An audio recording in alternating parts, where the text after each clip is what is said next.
La tête du beluga est comme de la gelée. Peu importe combien tu la presses, il ne se mettra jamais en colère. Mais si tu lui prends son jouet préféré, le beluga pleurera de tristesse comme un enfant. Peu importe comment le soigneur essaie de le consoler, rien n'y fait, à moins de lui donner sa gelée préférée et des petits poissons. Mais le beluga garde quand même rancune. Alors que le soigneur faisait une représentation dans l'eau, il a soudain accéléré vers le rivage. Le soigneur a eu tellement peur qu'il a immédiatement plongé dans l'eau. Finalement, le beluga lui a encore envoyé un grand jet d'eau au visage, avant d'accepter de lui pardonner. Le plus amusant, c'est que le beluga adore aussi jouer avec les enfants. Dès qu'il en a l'occasion, il ouvre grand la bouche pour leur faire peur. Bien sûr, à chaque fois, il offre ensuite un doux baiser aux enfants effrayés, comme pour s'excuser auprès d'eux. Mais ne pensez pas que le beluga ne sait faire que des farces. Dans les moments importants, il a même déjà sauvé la vie de son soigneur. Il n'y a pas longtemps, le téléphone du soigneur est accidentellement tombé dans la mer. Il a immédiatement paniqué, car son téléphone contenait des données importantes. S'il ne retrouvait pas son téléphone, il aurait dû payer une indemnisation d'1 million de dollars. À ce moment-là, des ondulations sont apparues à la surface de l'eau. Le beluga est lentement remonté à la surface, et dans sa bouche se trouvait justement le téléphone du soigneur. Le soigneur a rapidement vérifié le téléphone. Heureusement, toutes les données étaient intactes. Fou de joie, il a récompensé le beluga avec un grand festin de nourriture. Mais le beluga n'arrivait toujours pas à être heureux, car il a découvert que tu ne lui avais pas encore laissé de « j'aime ». Cette femme a prévu d'emmener ses 6 chiens jouer dans l'eau. Elle s'est levée très tôt le matin. La première chose qu'elle a faite a été de sortir les chiens pour une promenade, afin qu'ils puissent faire leurs besoins. Elle les a aussi laissés jouer librement sur la pelouse. Pendant qu'ils jouaient, elle a commencé à préparer le petit déjeuner. Le repas du jour se composait de moules, de bœuf, de poivrons et de riz au brocoli. Elle a fait chauffer la nourriture au micro-ondes pendant 20 minutes, puis l'a répartie dans le bol de chaque chien. À 8 h du matin, les chiens ont mangé à l'heure.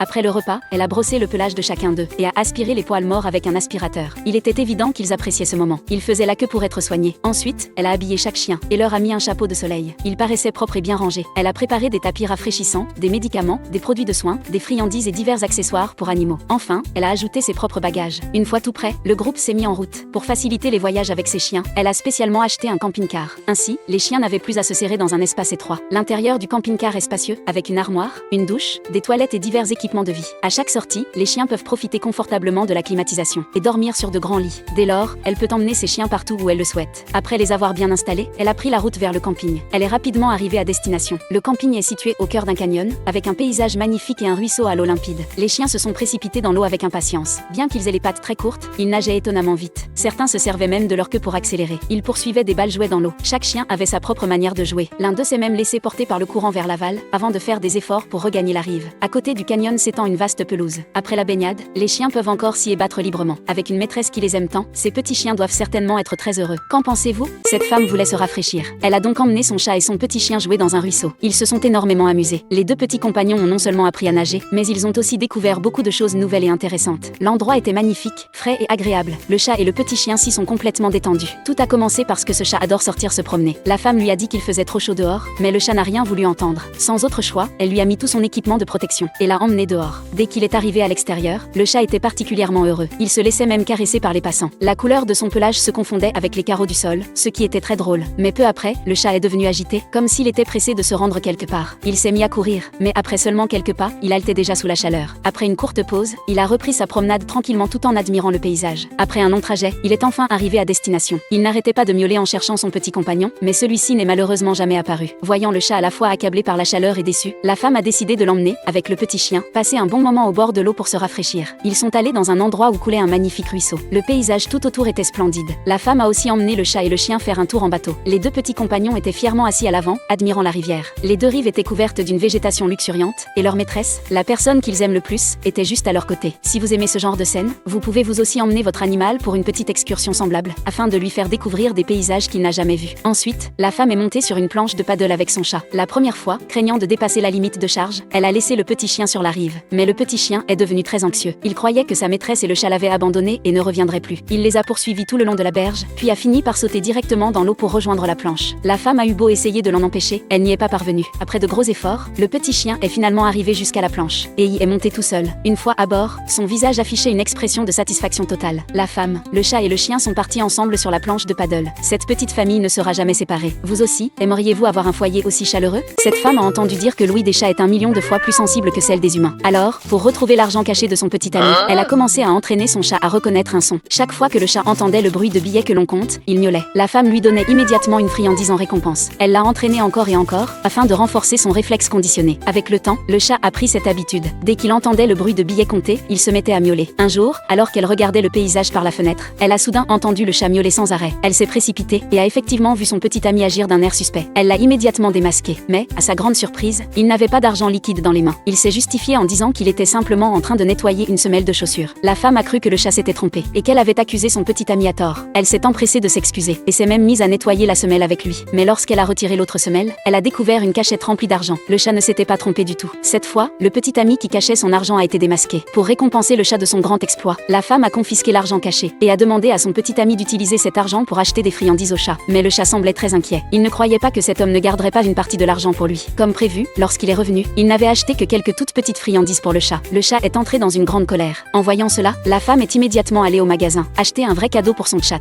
Cette fois, le petit ami a subi les reproches à la fois de la femme et du chat. Pour se faire pardonner, l'homme a acheté un bracelet en or à la femme. Elle était ravie et est même allée le montrer au chat. Mais lorsqu'elle l'a serré légèrement, le bracelet s'est immédiatement déformé. Le regard du chat semblait dire « Tu t'es fait l'avoir ». En regardant de plus près, la femme s'est rendue compte que ce n'était pas du tout un bracelet en or. C'était simplement une imitation fabriquée par son petit ami avec un gobelet en papier. L'homme a même ajouté que, si elle l'aimait, il pouvait lui en fabriquer encore plusieurs. Dès que le soigneur s'est éloigné, ce bébé panda a tenté de s'enfuir en cachette. Ses petites pattes courtes ont donné des coups énergiques, et il a finalement atteint le sommet de l'enclos. Il est parvenu à passer par-dessus, en jetant un coup d'œil en arrière pour vérifier que le soigneur n'arrivait pas. Mais soudain, la voix de l'éducateur a retenti. Le bébé panda, effrayé, est rapidement repassé par-dessus la clôture. Cette tentative d'évasion a échoué, mais l'occasion est toujours offerte au panda qui s'y prépare. Cette fois-ci, il a repéré la petite fenêtre de nourrissage, persuadé que c'était la seule issue. Il a d'abord passé la tête, persuadé que son corps tout doux glisserait naturellement. Mais il s'est retrouvé coincé, incapable d'avancer ou de reculer. Il a donné des coups de patte arrière frénétiques, se débattant de toutes ses forces sans abandonner. Contre toute attente, il a jailli de l'autre côté de la fenêtre comme un bouchon. Il s'était échappé, mais cette liberté n'a pas duré longtemps. Le soigneur l'a immédiatement attrapé et remis dans son enclos. Plus tard, il a essayé de passer par la porte, mais son compagnon maladroit l'a arrêté, ce qui l'a mis en colère. Depuis, dès qu'il entre dans le bureau du soigneur, il fait des bêtises partout. Le soigneur doit à la fois finir son travail et surveiller le bébé panda pour éviter qu'il ne se blesse. Même si le bébé panda semble lent et maladroit, ses 4 membres sont très agiles et ils grimpent facilement sur la table. Quand plusieurs bébés pandas sont ensemble, un seul soigneur ne peut pas les surveiller et ils ne lâchent rien de ce qu'ils attrapent. Une fois qu'ils ont décidé quelque chose, ils sont très têtus et ont un tempérament de fer. Quand ils jouent dans l'enclos extérieur, ils ne laissent pas facilement partir le soigneur. Ils l'entourent. L'un lui tient le bras, un autre lui tient la jambe. Chaque fois, le soigneur doit les poser au loin, puis courir vite vers le couloir de service et fermer la porte avant qu'il ne le rattrape. Certains bébés pandas sont aussi très possessifs et jaloux. Une fois, le soigneur donnait un bain à un autre bébé panda. Un autre a levé sa petite patte poilue et lui a donné une tape sur la tête. Le soigneur a eu les oreilles qui sifflaient, mais il a dû calmer ce bébé panda jaloux, sinon il aurait continué à faire une scène, en agitant ses petites pattes en signe de protestation, comme pour dire « Ce soigneur est à moi. Je pense que le métier de soigneur de panda est l'un des plus beaux du monde. Qu'en pensez-vous ?» Le soigneur a taquiné le bébé hippopotame, tout juste né, en disant qu'il était bien rond. L'hippopotame, au caractère vif, a immédiatement ouvert la bouche pour mordre la jambe du soigneur. Heureusement, il n'avait pas encore de dents. L'hippopotame, bougon, s'est allongé par terre pour faire une crise. Le soigneur, désemparé, s'est empressé de le réconforter. Au fur et à mesure que le bébé hippopotame grandissait, le soigneur a préparé toutes sortes de fruits et légumes pour renforcer sa mâchoire. Patates douces, pastèques, choux, cantaloups, etc. Ces aliments étaient non seulement de taille différente, mais aussi de dureté variable. L'hippopotame était curieux de tout, mais il n'arrivait à rien ouvrir, ce qui le rendait très frustré. Il a même déchargé sa colère sur un pot de plantes à côté. C'est finalement sa maman qui l'a apaisé, et il s'est calmé. Parfois, l'hippopotame mordillait un tuyau en acier pour s'entraîner. Grâce à des exercices assidus, il a finalement réussi à croquer une pastèque et à goûter son aliment préféré. L'hippopotame a grandi, et sa mère lui a appris à nager. À voir ses mouvements maladroits sous l'eau, il avait encore besoin de beaucoup d'entraînement. Quand l'hippopotame est sorti de l'eau, le soigneur lui a préparé une grande surprise, un gâteau géant de fruits et légumes, pour célébrer sa première plongée réussie. L'hippopotame, surpris, s'est assuré que le gâteau était bien pour lui, puis s'est régalé en dévorant de grandes bouchées. L'hippopotame ne cessait de grandir, et le soigneur préparait chaque jour de plus en plus de nourriture. Mais un jour, l'hippopotame a vu le soigneur grignoter en cachette,